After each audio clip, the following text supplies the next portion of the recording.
friends, it's me, Natalie, again.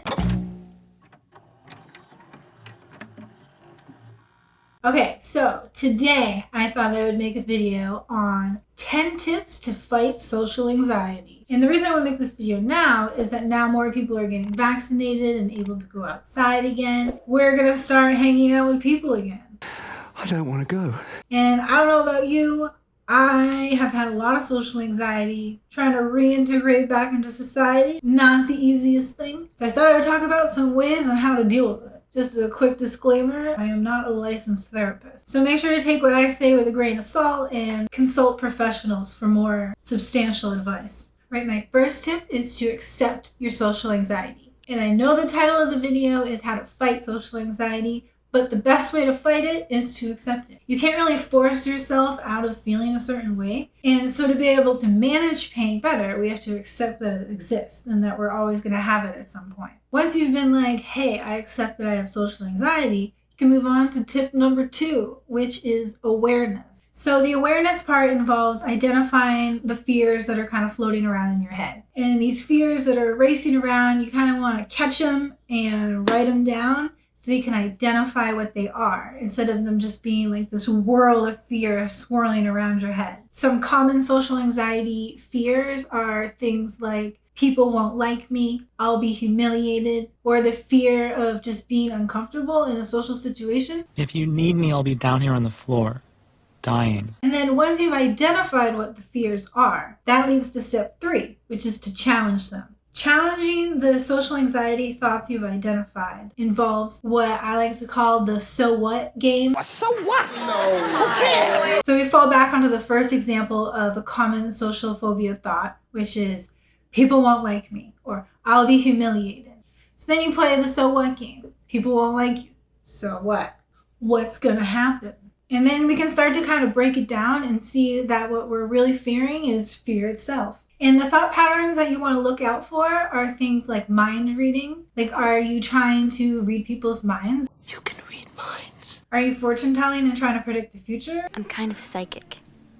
I have a fifth sense. Are you possibly catastrophizing and assuming the absolute worst outcome of every situation? Hold on, Michael, I am coming! Or are you personalizing things that aren't meant to be personalized? Are you talking about me? And kind of putting yourself in the center of something that you're not in the center of. Which brings me to my 4th tip, which is to redirect. And that means by instead of putting the focus on yourself, put the focus on others. You want to reject the idea that other people are thinking about you all the time or that you're even like the highlight of their thoughts. A great thing to do when I start to feel socially anxious in a conversation is start asking the other person questions about themselves. And that takes the focus off of me and onto them. It also makes you a more active listener and engaged in the moment that you're having with another person. Which leads me to my next tip, which is practicing mindfulness. Practicing mindfulness can really help you be in the moment when you're with friends or in a social situation. When you practice mindfulness, you're practicing being aware of the thoughts that are going around in your head without judging them or reacting to them too much. So when you're in that social situation, you are aware of the physical signs, like maybe your heart is racing, maybe you're having thoughts that people might not like you. And when you're practicing mindfulness, you're going to be more easily able to kind of stop yourself and be like, okay, hey, I'm feeling anxious. And you're in a position to come up with a plan and actions of how you want to respond to your feelings. Also remember, practice makes perfect. I highly recommend downloading an app like Headspace or Calm that has like guided meditations or timers so that it's pretty easy that you can just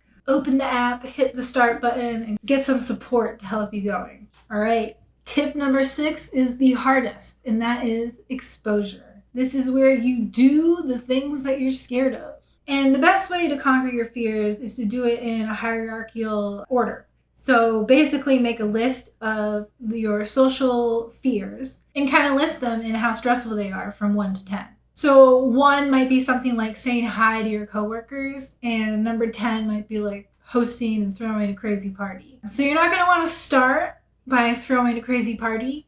You're going to want to start small, like Tomorrow I'm going to say hey to my coworkers. And in that small situation, you're going to be able to kind of create a plan and think about like, okay, my fear is that I'll say hi and they'll have a bad thought about me. And you're going to be able to like breathe your way through the physical symptoms of anxiety that you're having. But yeah, face your fears, but start small so you don't overwhelm yourself too quickly. That's what she said. All right, tip 7 is accountability. So this could be either seeing a therapist or just talking to a friend. Just like sharing that you have social anxiety with other people so that other people may check in every once in a while and you can check in on each other to kind of like make sure that you're not isolating and that you are facing your fears. All right, tip number 8 is physical health. So I know taking care of our physical bodies can really help with stress, and just a few ways to do that. Just eating a wide variety of foods so that you're meeting your satisfaction and nutrition needs. Don't forget to eat your cookies. Another good thing to do is sleep. I would just say do the best you can and make sure to prioritize it. Like when you see an opportunity where you might want to stay up late, maybe challenge that and put yourself to bed when you need to. And number 9 is self-care. And I don't mean self-care as in just like doing whatever you want. Whatever, I do what I want. I mean self-care as in making sure to take time out of your day to do something that you enjoy. Also just being aware of burnout and knowing when you need to take a break. And creating a healthy balance of work and play. I think we can all really get caught up in hustle culture and identifying with hard work as our personality, and it is always a good idea to just kind of step back and make sure that you're enjoying your life too.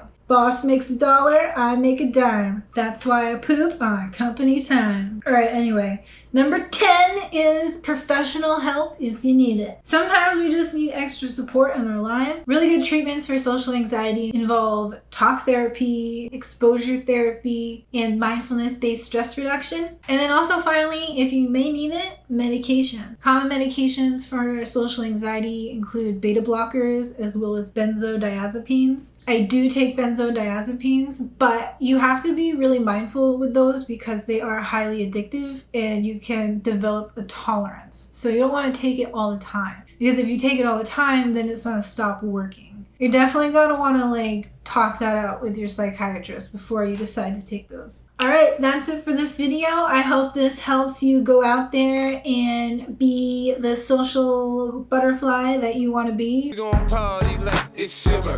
Live your life, have some fun, and I hope these tips help you when you finally get back out into the world, because I know I will be keeping this stuff in mind, most definitely. Bye, thanks for watching. I will see you in the next video.